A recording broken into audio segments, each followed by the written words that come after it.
Ah, Earth. The third rock from the Sun. The blue planet. You get it. Its atmosphere is made up of around 78% nitrogen, 21% oxygen, and 1% argon, water vapor, and carbon dioxide. A nice balance for any living creatures to breathe. The weather here is also perfect for life to exist, unlike places like Saturn, Mercury, or any other celestial object in our solar system. We have the troposphere to thank for that. It's the densest part of the atmosphere on our planet and is 5 to 9 miles wide. It's the layer of the atmosphere that always affects our weather and secures the right conditions for life to exist and to have bodies of water. Earth is just sitting in its orbital path, minding its own business, revolving around the Sun until, BAM! Venus and Mars swoop in and spoil the fun. No one wants to leave poor Earth alone. These two relatively large celestial objects moving toward Earth will have dire consequences for our planet, starting with changes in its orbiting trajectory path. The planet's orbits in the solar system have to maintain the right balance so that nothing goes haywire. Of course, if any large object approaches Earth, it would throw our orbiting path off course. The planets will revolve around each other, which will cause plenty of natural disasters on our lands. This will also affect our rotation timing, potentially slowing it down. Days will not flow but drag by. Animals that rely on daytime will need to readjust their biological clocks. Nocturnal animals will also need to figure out how to cope with the long nights. Humans have adjusted pretty well to the 24 hours a day timing. Time itself is just a human construct to measure things. We'll have a tough time sleeping and adjusting to the stretched day. Marine animals rely on the natural current flow to migrate around the oceans. With Mars and Venus crashing the party, it looks like they will also need to find new paths. Birds migrating to other lands throughout the year will also be confused and not know what to do. In general, the Earth's temperature will rise, and massive heat waves and permanent climate changes will occur. This brings us to our next issue, the heat. The radical temperature rise will turn everything into a barren desert. It'll be summer all year long, especially if Venus is in the picture. Most of the planet will dry up and won't be suitable for growing crops. Venus is hot, really hot. Even though it's not the closest planet to the Sun, it's still the hottest. The temperatures on Venus are close to 900 degrees Fahrenheit, which will melt you like an ice cube. The lands on Venus are generally flat, probably due to the temperatures. It's mainly hot because its atmosphere is thick and traps the hazardous gases inside. If Venus inches its way towards us, it'll invite those gases to our atmosphere and compromise it. Mars, or the red planet as we know it, is very cold. That might stay the same if it starts rotating around us. It's also home to the largest dormant volcano in our solar system, which makes Mount Everest look like a tiny bush compared to a tree. With so much instability, it might just wake up one day and spew out molten lava. Mars has a very thin atmosphere, which makes the planet chilly. Its gravity is quite similar to ours. It's actually very cold and has ice caps in the poles covered with carbon dioxide. The same's true for Mercury. You can only last there as long as you can hold your breath and be in the sweet spot between the sunrise and sunset. The three planets orbiting each other will eventually collide. It's just a matter of time. And the Moon, just hanging out like a fly on the wall, will be so insignificant that something will eventually throw it off course and another planet will capture it to its orbit. Or, in the most dire case, it will collide with one of the two intruding planets. Earth will experience extreme tidal waves like nothing before. The two new planets revolving around Earth will cause a major imbalance, making our gravity shift out of control. Each tidal wave will be bigger than the previous one and will cover the dry land. Plenty of little scattered islands in the oceans will be completely submerged. Coastal cities and towns will also be home to fish. Flat countries in general will need boats to get around. Dams and dikes won't be enough to stop the water from coming in. Everyone needs to move towards higher ground to escape the floods. With the climate getting hotter, the polar caps will melt like ice cream on a sweltering summer day and add to the water level rising. Within a few months, the whole Arctic will be nothing but liquid. But wait, there's more! The crust will wear out due to the instability of the Earth's surface and fluctuating gravity. The Earth's crust is mainly made up of oxygen, which means we're basically walking on air. We might experience more earthquakes than before, and dormant volcanoes will wake up from their deep slumber. The skies will be covered in ash, making flights impossible. No one can travel by sea or by air. Importing and exporting will become history. The overall climate will get hotter, just like in Venus. The three planets orbiting each other and their huge mass might even unintentionally welcome other planets and celestial bodies to join the party. So, what if Jupiter decided to turn up? Now, Jupiter is the largest planet in our solar system. To give you an idea, the Earth would be just the size of a grape if Jupiter were the size of a basketball. It also has the largest storm we can perceive. That's known as the Red Spot, a place twice the size of Earth that has hurricane-like storms that have been going on for hundreds of years. Now, by the time you're done watching this video, you can expect the storm to still be going at it. Since the planet is huge, gravity must be quite strong here. It also has many moons, some of them of our little Earth. There will be no room for any proper space among the planets. Jupiter's moons will be thrown off course and latch onto other planets around. Some of the moons might collide with each other, causing massive debris to be displaced all over the place. The gravity of the planetary party will attract comets to enter the atmosphere, potentially crashing down on us. Oxygen levels will deplete, so the Earth's crust crumbling will continue. It'll rip open the ozone layer, causing heavy strokes of ultraviolet waves to enter our atmosphere. We won't be able to step outside for too long without some protective gear and oxygen tanks. Human civilization will change drastically.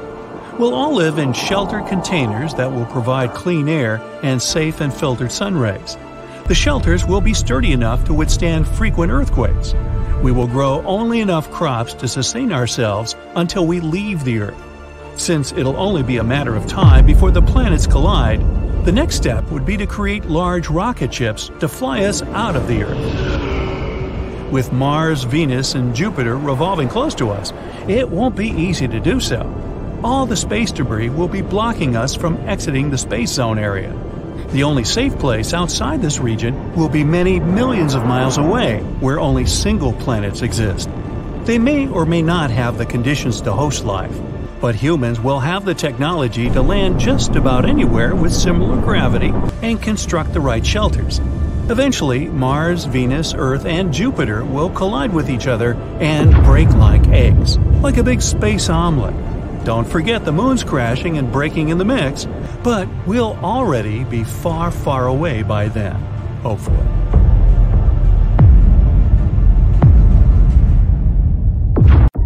In July, when we're about 94 million miles from the Sun, the world is about 36 degrees Fahrenheit warmer overall than in January, when we're 3 million miles closer. This is because there's more dry land in the northern half of the planet than the southern half, and land tends to heat up more than water. During the northern summer in July, more land is heated up than in January.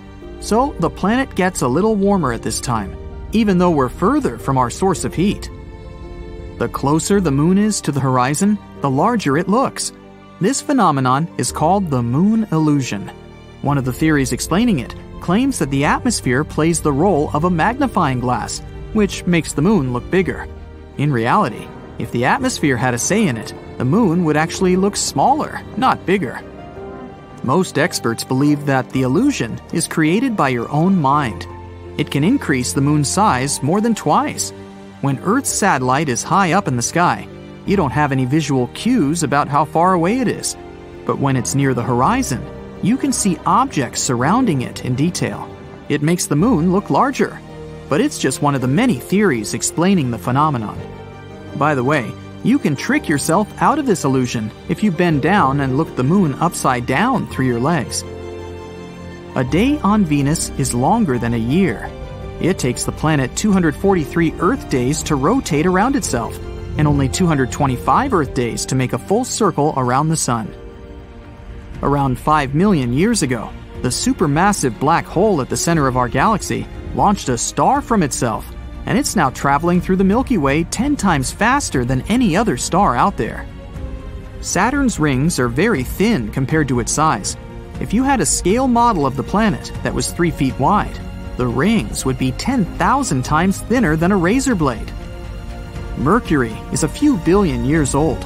In 2016, scientists discovered some abnormalities on the planet's surface showing that it's getting smaller. After more research, they found out that Mercury hasn't finished cooling down yet. The Earth and the Moon are gradually drifting apart, as slowly as your fingernails grow.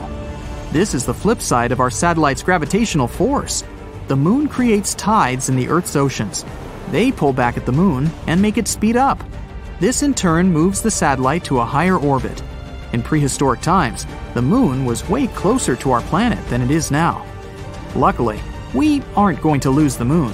The farther away it moves, the weaker its gravitational pull becomes. It means that soon, our planet won't be pushing the Moon away with such a force. Discovered in 2017, Kelt 9b is the hottest planet we know of.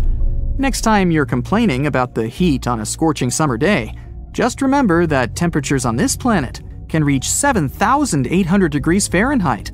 That's because it orbits really close to its star, which is called Kelt 9. This thing is way hotter and bigger than our Sun. Experts believe that the giant star might someday evaporate the entire planet with its intense heat. Kind of a sizzling solar sauna, wouldn't you say? Everything on Earth, and everything people have managed to see in space with the help of telescopes and other instruments, is normal matter. It's made up of atoms and molecules, and adds up to less than 5% of the universe. Almost 3/4 of the universe is dark energy. Astronomers wouldn't even know the thing existed if several decades ago they hadn't found out that the expansion of the universe wasn't slowing down. Quite the opposite, it was accelerating. It meant there had to be some enigmatic force that counteracted gravity. It got dubbed dark energy. Cold welding is a phenomenon in space when two pieces of the same metal join together without any trouble and heat. About 700 million years ago, a mysterious event that occurred may have turned Venus into the place it is now. Admittedly, astronomers can't see the surface of the planet directly because it's covered with dense layers of thick clouds. But space missions that have been sent to the hot planet found that Venus is peppered with fire-breathing volcanoes, massive mountains, countless craters, and gigantic lava plains. The temperatures on the planet are so incredibly high that they could melt lead, and the atmospheric pressure is so immense that it would instantly crush any living being reckless enough to set foot on it. If that's not enough, the atmosphere of the planet is filled with noxious clouds of sulfuric acid, which smells worse than rotten eggs. Carbon dioxide, the main component of Venus's atmosphere, along with the infamous sulfuric acid, create a powerful greenhouse effect. As a result, the lower atmosphere and the surface of the planet are some of the hottest places in the whole solar system. Neutron stars are the size of a small city, yet their mass is about 1.4 times that of the Sun. They're formed when massive stars die and their cores collapse in on themselves. The core continues to press in on itself until all the electrons are essentially crushed together, leaving only neutrons. This makes neutron stars one of the densest objects in the universe. In fact, a single teaspoon of neutron star material would weigh 1 billion tons. Of course, getting this sample and delivering it back to Earth might be a difficult task, since the gravity on a neutron star is 2 billion times stronger than the gravity on our planet. Because of the effect the Moon has on Earth, our planet is gradually rotating slower and slower, and I mean very gradually, at around 17 milliseconds every 100 years. So, it will take 140 million years before the world can add a single extra hour to its day.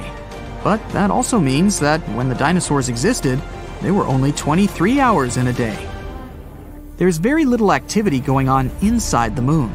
Plus, there's almost no atmosphere around. That's why scientists can trace impact craters littering the satellite's surface back billions of years. While dating the craters, astronomers discovered that the Moon, along with our planet, went through a late heavy bombardment about 4 billion years ago. This event is also known as the lunar cataclysm. This interval lasted several 100 million years.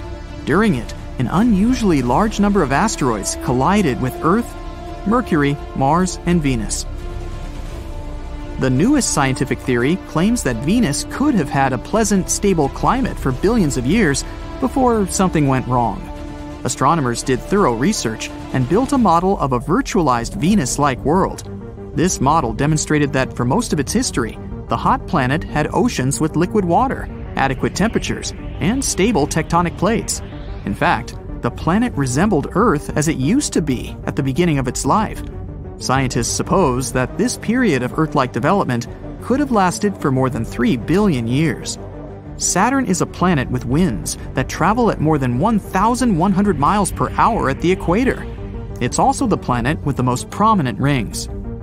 The atmosphere of Saturn isn't really different from its surface, but the deeper you go, the higher the pressure becomes, and hydrogen becomes liquid. Further to the center of the planet, this liquefied gas turns into metallic hydrogen. Like Jupiter, Saturn might have a rocky core, with hydrogen and helium surrounding it. On the other hand, even if it is made up of rocky material, the core can still be liquid. Humans have been exploring space for over 60 years, and the effort has certainly paid off. All the planets in our solar system have now been explored, even the dwarf planets of Pluto and Ceres. Most of the exploration was done by NASA's Voyager program, which began in 1977. Voyager 1 and 2 collected information on the planets, their moons, and their unique systems of rings and magnetic fields. These twin spacecraft continue to send data back to Earth, and Voyager 1 is currently in interstellar space. The sky might appear pretty peaceful as you look at it from Earth, but the Milky Way is headed for a massive collision with the Andromeda Galaxy. 4 billion years from now, you can set your alarm. These galaxies will meet, and neither will survive. Stars will be scrambled, and constellations will be undone. Eventually, the two giants will merge and form an elliptical galaxy. But according to National Geographic, our Sun and Earth will survive. Any life forms on Earth will be treated to a splendid sight as the galaxies come together. The search for ET is on. It's most definitely on. With the successful launch of the James Webb Telescope, the search for Earth-like planets has become a riveting topic of worldwide attention. Apart from the James Webb Telescope, other tools are being used to find good Earth-like candidates. The TESS satellite and the Kepler telescope are at the forefront of searching for other Earths. After we first clear the air of a few pesky philosophical questions, we'll take a close look at these two searches and what the James Webb Telescope hopes to find. So, why are we searching for Earth-like planets? Well, because we can. Incredible advances in Earthbound telescope technology have enabled ultra-precise observations of starlight, which led to the earliest discovery of exoplanets. As planets go around stars, there's a gravitational interaction between the planet and the star. They pull each other. The planet's pull upon the star will cause the starlight to wobble back and forth ever so slightly as the planet or planets orbit the star. This has always been the case, but the wobble of the starlight was never able to be detected, because starlight always twinkles. You know, twinkle, twinkle, etc. Adaptive optics inside telescopes is the technological breakthrough that first enabled astronomers to find exoplanets by taking the twinkle out of starlight. Mechanical springs on the underside of telescope mirrors bend the mirrors ever so slightly to neutralize the distortion, the twinkle, caused by starlight passing through Earth's atmosphere. Without the glimmer of starlight, the slight wobble caused by planets pulling gravitationally on the stars is observable. The bigger the wobble, the more planets. It's called the astrometric method of exoplanet detection. Isn't that a mouthful? Whole star systems and literally thousands of exoplanets were inferred to exist around nearby stars by analyzing the wobbly patterns of starlight. But the planets themselves could not be seen. Suddenly, our solar system was not unique anymore. Astronomers got giddy over the inescapable conclusion that probably every star had planets. It became impossible not to ask the poignant question, is the Earth unique, or are there other Earths? What's the big deal about finding Earth-like planets anyways? Well, considering all the financial resources the developed countries are spending on finding Earth-like planets, it can be said without a doubt that it's definitely a big deal. Including the launched James Webb Telescope, which cost $10 billion, the Kepler Space Telescope, which cost $550 million, and the TESS satellite, which cost $200 million. The investment in finding Earth-like planets is certainly eyebrow-raising. Now, if you keep in mind that these costs are just for the hardware, and to get a sketch of the full magnitude of the search, you must also include the salaries of a team of data miners, PhD analysts, and postgrads all across the globe in universities, national space agencies, and private institutions. We will conclude that finding another Earth is truly an immense undertaking. Now, suppose we find one. Then Earth is not alone anymore. It's not that we can actually go to any of these planets anytime soon. Interstellar travel requires some breakthroughs in physics and technology, and, well, we aren't there yet. But knowing that there are planets out there in the Milky Way that are like Earth in all the essential respects, like liquid water, oxygen, and habitability, will make space less foreboding, more welcoming, more exciting to study and explore. It may also give us some more pride in our home planet, and make us all better Earthlings. The triple mission looking for other Earths, the Kepler telescope, the TESS satellite, and the James Webb telescope use distinct approaches to find exoplanets. And the synonym TESS tells us what that method is. The T stands for transiting, and that's the key to the whole exoplanet search. E stands for, you guessed it, exoplanets, the target of the excellent investigation of another Earth. S stands for survey, because TESS looks at hundreds of thousands of nearby stars. And S stands for satellite, because TESS is orbiting Earth, unlike the James Webb Space Telescope, which will orbit the Sun. When a planet passes in front of a star, that is called a transit. The planet will block some of the light coming from the star. This decrease or dimming of the star can be measured.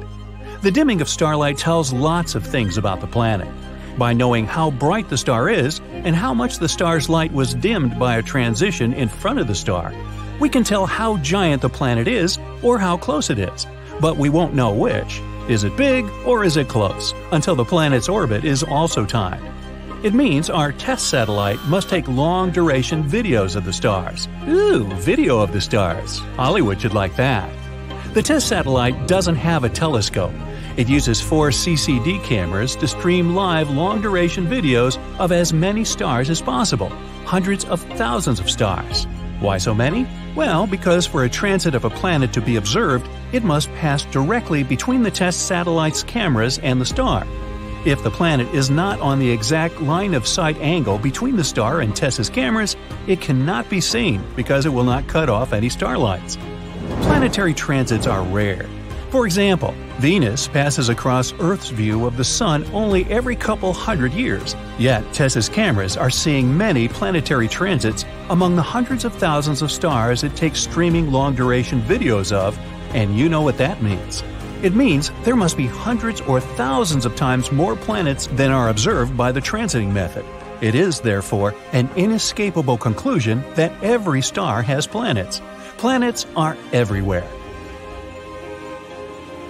And now, the James Webb Space Telescope, with its giant 21-foot, 4-inch-wide mirror, is entering the search. It is a technological marvel, a wonder of the modern world, a miracle of advanced engineering. Anticipation is reaching a fever pitch. But with the heightened anticipation comes an almost equal amount of trepidation. And some things can still go wrong before the James Webb Space Telescope returns its first pictures. After the Hubble Space Telescope, for example, was launched in 1990, a repair mission had to be launched in 1993. The mirror on the Hubble was not very well inspected, and its pictures were very blurry. Astronauts had to go up and execute a spectacular spacewalk to fix the mirror. After the fix, the pictures Hubble sent back were more precise than it was ever designed for. This is how an improved model appeared. That cannot happen with the James Webb Telescope. The Hubble orbits the Earth and is accessible to astronauts. The James Webb Space Telescope orbits the Sun and is well beyond the Moon, out of the reach of astronauts, because there is no spacecraft equipped to carry them there. It cannot be manually fixed if something goes wrong.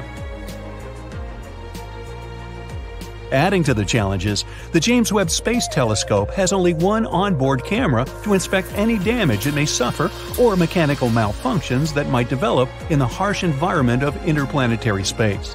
Any remote fixes will need to be done blind from Earth.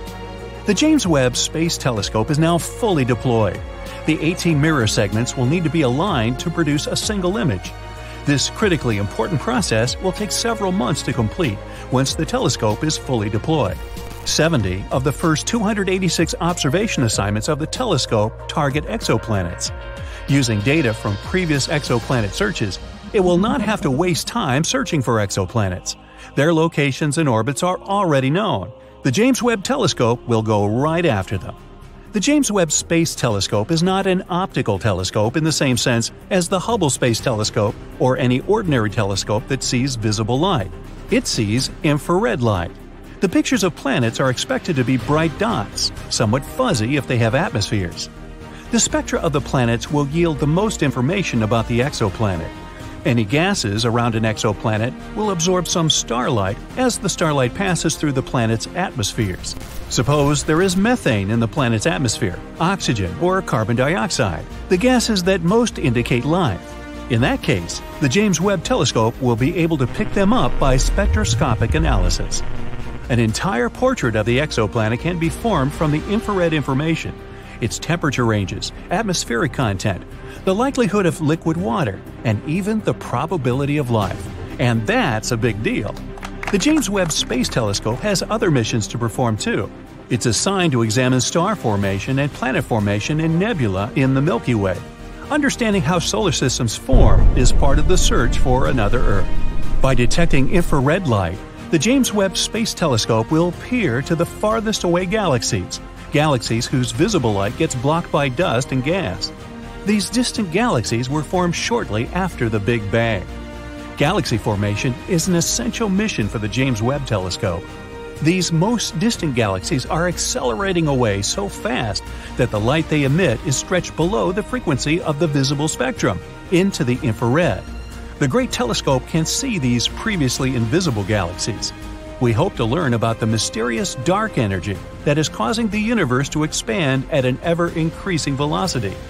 Hope is high that the James Webb Space Telescope will significantly expand our knowledge of this amazing universe we all live in.